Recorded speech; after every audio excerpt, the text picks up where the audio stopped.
총소리와 대포소리가 뒤섞인 전쟁터. 해전에서 이런 식으로 명령을 전달하는 것이 가능했을까요? 인천 하늘고등학교 융합 R&E 연구팀 32명은 이러한 의문점을 해결하기 위해 모였습니다. 북이나 징, 깃발과 같은 신호들은 모두 한계가 있었습니다. 그렇다면 이순신 함대는 수십 척의 배들과 과연 어떠한 방식으로 신호를 주고받았을까요? 바로 방패연에 문양을 새겨놓은 신호연이었습니다. 학생들은 조선왕조실록, 난중일기, 임진장초를 분석하고 신호연의 다양한 신호체계를 탐구했습니다. 실제 해전이 일어난 자연 환경과 지형을 분석한 후 신호연을 활용한 암호 통신 시스템을 추론하여 이순신 함대의 의사소통 과정을 재현했습니다.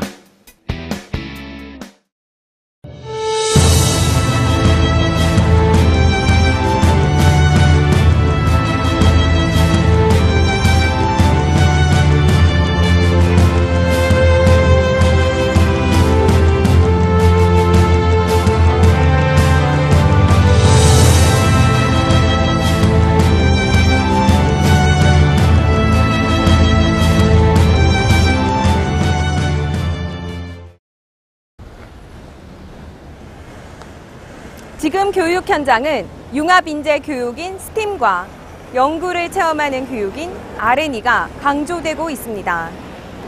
인천 하늘고등학교에서는 스팀과 R&E를 결합한 융합 R&E를 시도하여 이순신 함대의 암호통신 시스템을 추론하는 융합 연구를 수행하였습니다.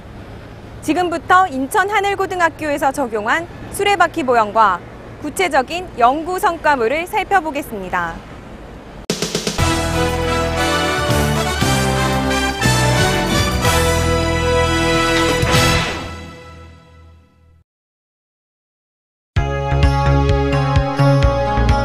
(2014년) 인천 하늘고등학교는 스팀과 R&E를 기반으로 하는 한국형 융합교육 모델인 수레바퀴 모형을 적용하여 32명의 연구원 학생들과 함께 이순신 함대의 통신체계를 연구하였다.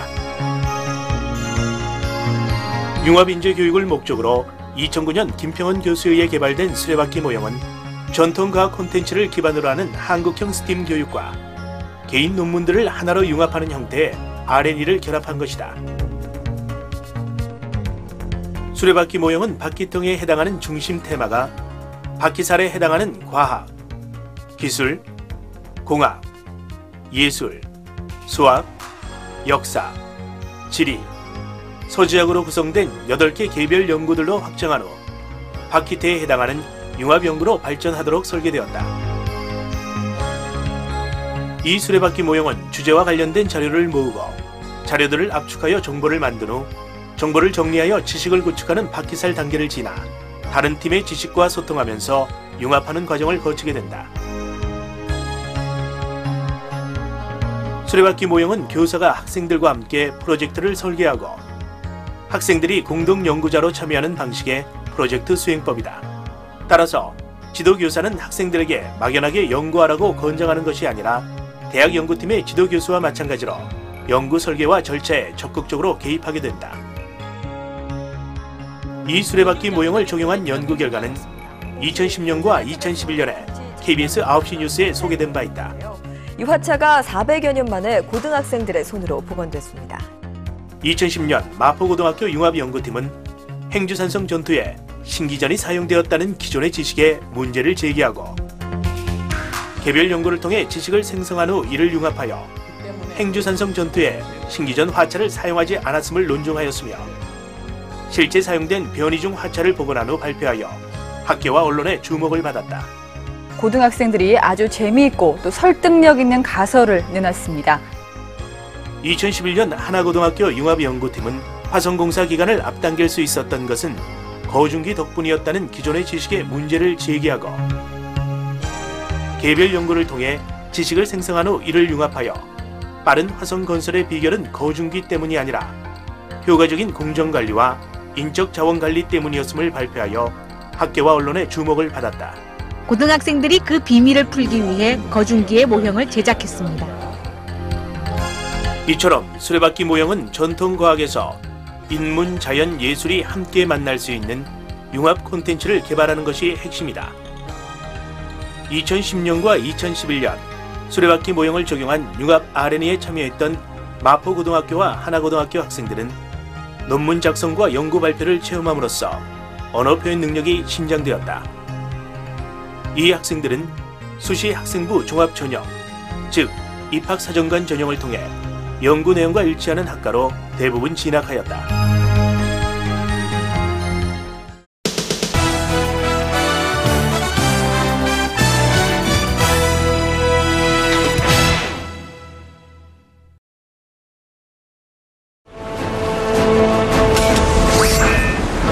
방포하라!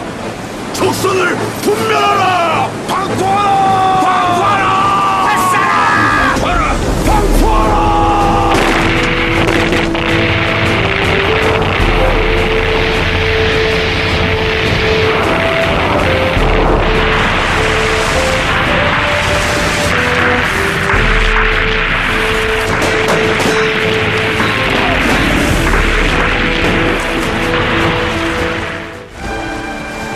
대장선은 중군의 한가운데 위치한다. 중군에서 양쪽 날개의 끝까지는 낮에는 깃발로, 밤에는 쇠나팔로 연결한다.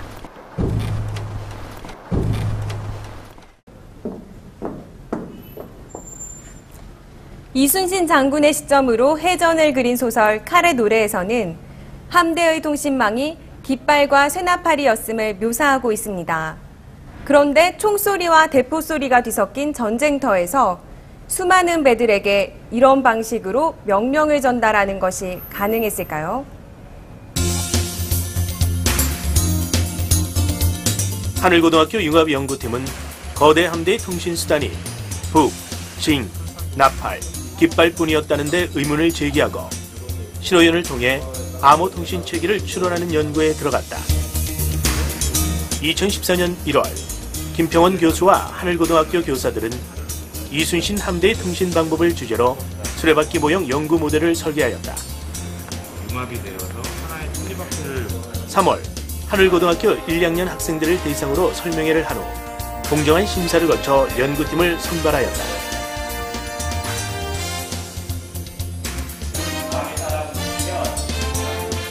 선발된 32명의 학생들은 5월까지 데이터를 수집하는 단계를 거쳤고 6월에는 데이터를 공유하여 정보를 생산하는 단계를 거쳤으며 7월에는 정보를 공유하여 지식을 만들어내는 단계로 발전하였다.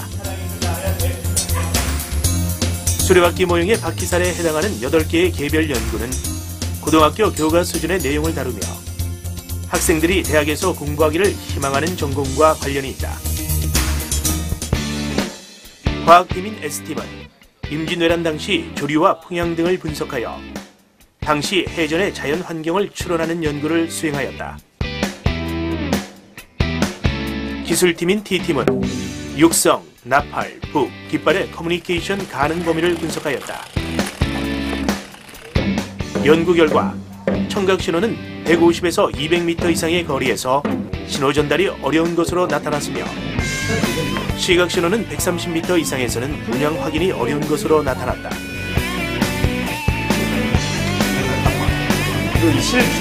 공학팀인 이 팀은 연의 신호 전달 범위와 연의 문양을 식별할 수 있는 거리를 실험하였다. 연구 결과 신호연의 최대 신호 전달 거리가 332.5m 정도임을 알 수 있었다. 더 긴 거리인데? 아, 진짜? 뭐야? 이거는 고민을 많이 했는데 예술팀인 A팀은 신호연에 사용된 문양의 디자인 체계를 분석하고 사람들이 신호연을 어떻게 인식하는지를 연구하였다. 수학팀인 M팀은 신호연의 암호 체계를 다양한 가설로 추론하였다. 일반은 필요하고 없기를 아날로그적으로 좀 할 수 있어요. 역사팀인 H팀은 임진왜란을 둘러싼 정세와 조선수군의 군사제도에 관해 탐구하였다. 전에도 계속 뭐가 있었죠. 아내랑 참고하는 지리팀인 G팀은 주요 해전 장소의 지형을 분석하여 모형을 만들고 신호연의 신호를 중계할 수 있는 지점을 추론하였다. 되게 우리가 취해서 그런 서지학팀인 B팀은 조선왕조실록, 난중일기, 임진장초 등을 분석하여 당시 전투 과정을 시나리오로 재구성하였다. 이처럼 8개 팀별로 개별 연구를 마친 32명의 학생들은 각자 개인 논문을 제출하고 8월 한 달 동안 32편의 논문을 하나로 융합하였다. 융합 논문에서는 배와 배 사이의 근접 통신 수단인 북, 징, 나팔, 깃발과 더불어 거대 함대의 의사소통 수단인 신호연 체계를 반영한 한산 대첩의 과정을 추론하였다. 이 융합 논문은 32명의 고등학생들의 집단 지성으로 탄생한 논문이다.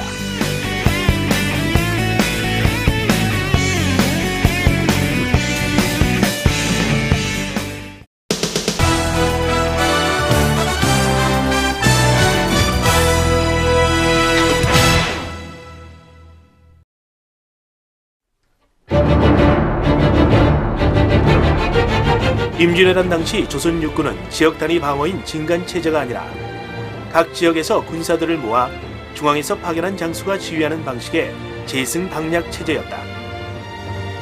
하지만 중앙에서 내려보낸 신립장군이 지휘하는 8,000명은 탄금대 전투에서 전멸하고 말았다. 결국 조선 육군은 임진왜란 후 다시 진간체제로 되돌아갔다. 하지만 수군은 달랐다. 수군은 한 곳에 집결하여 대규모 함대를 구성하여 싸울수록 유리하였다. 이순신 함대의 23전 23승 전승신화가 이를 입증한다. 하지만 대규모 함대를 하나의 유기체처럼 일사불란하게 움직이게 하려면 그 규모에 걸맞는 치밀한 신호체계가 필요했다. 이 영화는 옥타비아누스의 함대가 안토니우스, 클레오파트라의 연합 함대와 싸운 악티움 해전을 다룬 것이다. 이 장면에서는 적군과 아군의 움직임을 모두 파악할 수 있는 높은 언덕에서 아군 함대와 거울을 이용하여 의사소통하고 있다. 물론 이것은 영화적 상상력일 뿐 기원전 31년에 현대 해군들이 사용하고 있는 빛을 이용한 모수 신호를 사용했을 리는 없다.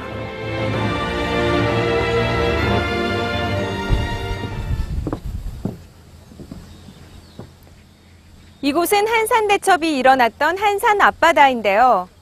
영국 해군제독 발라드 장군은 한산대첩 승리의 비결을 일사불란하게 움직이는 잘 훈련된 함대 덕분이라고 평가하였습니다. 그렇다면 이순신 함대는 수십 척의 배들과 과연 어떤 방식으로 통신했을까요? 전쟁터에는 조총, 화포소리, 병사들의 함성, 바다 배경음 때문에 고함을 지르거나 북과 징을 치거나 깃발을 올리는 방식으로 함대의 명령을 직접 전달하는 데에는 한계가 있다. 그렇다면 이순신 장군은 수십 척의 배들로 구성된 거대한 함대와 어떠한 방식으로 의사소통했을까? 그것은 바로 방패연에 문양을 새겨놓은 신호연이었다. 화면에서 보는 연들은 이순신 장군이 사용했다고 전해 내려오는 통영의 신호연들이다. 신호연은 다양한 문양을 체계적으로 조합하여 신호체계를 만들 수 있었다. 이 연은 이순신 장군님께서 전쟁할 때 사용한 연입니다. 이 연이 45종이 내려오고 있습니다. 420년 동안 사람들의 입을 통해 전해진 바에 따르면 기바리 연은 명령을 대기하라는 의미이고 중머리 눈쟁이 연은 포위하여 적을 섬멸하라는 의미였다고 한다. 이처럼 통영에서는 각 연마다 고유의 의미가 정해져 있다고 전해지고 있다. 하지만 이런 방식이라면 적들도 연을 보고 있기 때문에 암호 기능을 할 수 없었을 것이다. 하나의 연에 하나의 의미가 담겨 있다는 것은 단지 전해 내려오는 이야기일 뿐이다. 함대 명령 규약은 누가 어떻게 하라는 명령의 구조에 맞게 수신자 코드와 행동 지시 코드로 구성되어 있다. 먼저 통영 신호연에는 방향을 상징하는 오방연이 있다. 북쪽은 까마귀 2단가리, 서쪽은 2단가리, 동쪽은 청아지, 남쪽은 홍아지연이다. 중앙은 황아지연이다. 이 오방연들은 수신자 코드로 사용됐을 것이다. 전승된 것처럼 하나의 행동 코드에 하나의 신호연을 1대1로 대응하는 방식이라면 필요한 신호연의 개수가 너무 많아 비효율적이다. 따라서 신호연의 행동 코드 역시 현대 해군의 기류 신호와 마찬가지로 신호연 서너 개를 조합하는 방법을 사용했을 것이다. 현대 국제 기류 신호에서 알파 기류를 올리면 배 아래의 잠수부가 활동 중이라는 의미가 되고,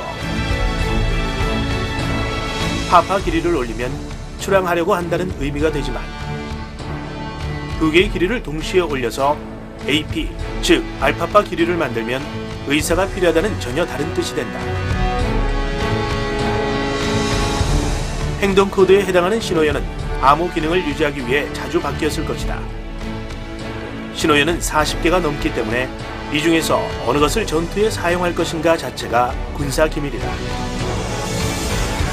다음은 신호연 3개를 활용해서 만든 7개의 암호 코드 사례이다. 전진, 후퇴, 성진.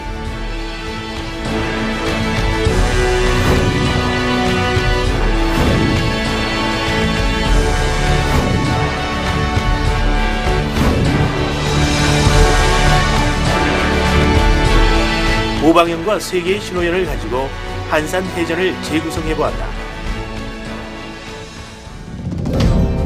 1592년 7월 8일 한산 해전에 참여한 조선 수군은 전라자수영, 전라우수영, 경상우수영의 연합함대 70여 척이라는 거대한 규모의 함대였다.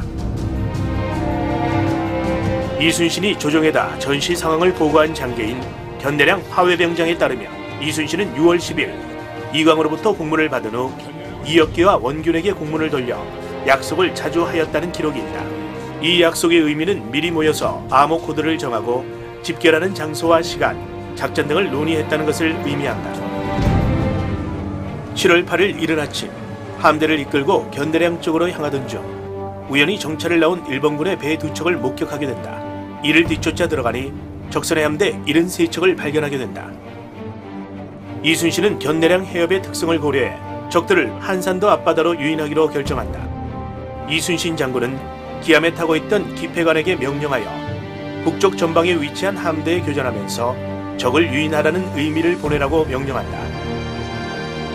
현대 해군의 통신 장교에 해당하는 기폐관은 다음과 같이 까마귀 2단가리연, 수리 2단가리 눈쟁이연, 기바리연을 올린다.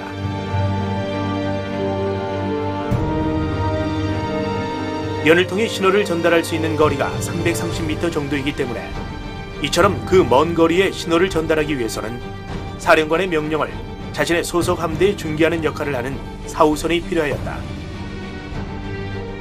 따라서 통제사가 있는 중군을 제외한 나머지 함대는 신호를 전달하는 사우선을 통해서 통제사의 명령을 받았을 것이다. 물론 사우선도 신호군관인 기폐관이 승선하여 지휘를 할 것이다. 북쪽 함대의 신호를 중계하는 역할을 하고 있는 사우선에서는 이를 보고 까마귀 2단가리연, 수리 2단가리 눈쟁이연, 기바리연을 올려 기암의 신호를 자신들의 소속 함대에 전한다. 사우선을 통해 중계된 신호연을 본 판옥선 5척으로 구성된 북쪽 함대는 적진으로 들어가 적을 유인하기 시작했다. 기암에서는 나머지 사우선들에게 다음과 같이 긴고리연을 올렸다. 신호연을 본 나머지의 좌군, 우군, 남쪽 함대의 사우선은 각각 자신의 소속 부대에 긴고리연을 올리고 이를 본 함대들은 거짓 후퇴를 한다. 적들을 넓은 한산도 앞바다로 유인하자 이순신 장군은 갑자기 성진을 명령한다. 성진아! 성진아! 기폐관은 긴고리연을 내리고 기바리연을 올려 진을 만들라는 명령을 모든 함대에 전달하였다. 이순신 장군은 사전에 미리 만들기로 연습한 하객진이 만들어지자 모든 함대에 포격을 명령한다. 기폐관은 수리 2단가리 눈쟁이연과 긴고리연을 올려 포격을 지시하였다.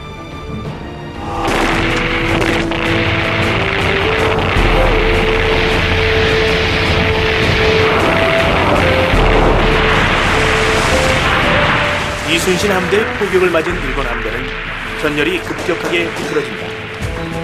이순신 장군이 하객진의 좌우 날개를 담당하고 있는 좌군과 우군에 더 전진하라는 명령을 내리자 기폐관은 2단가리연과 청아지연을 올리고 수리 2단가리 눈쟁이연을 올려 전진하라는 명령을 전달한다. 이번에는 북쪽에 나가 있는 북쪽 함대에 도망치려는 적군을 추격하라는 명령을 내리자 기폐관은 까마귀 2단가리 연과 긴고리 연, 기바리 연을 동시에 올려 명령을 전달한다.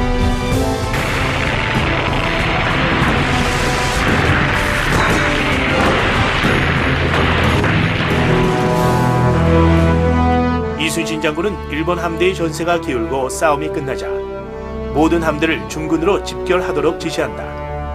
기폐관은 중군을 상징하는 황하지 연을 빼고 모든 연을 올려 장군의 명령을 함대에 전달한다. 이 결과 적선 73척 중 59척을 격침, 적 9,000명을 수장시키는 전과를 울렸다.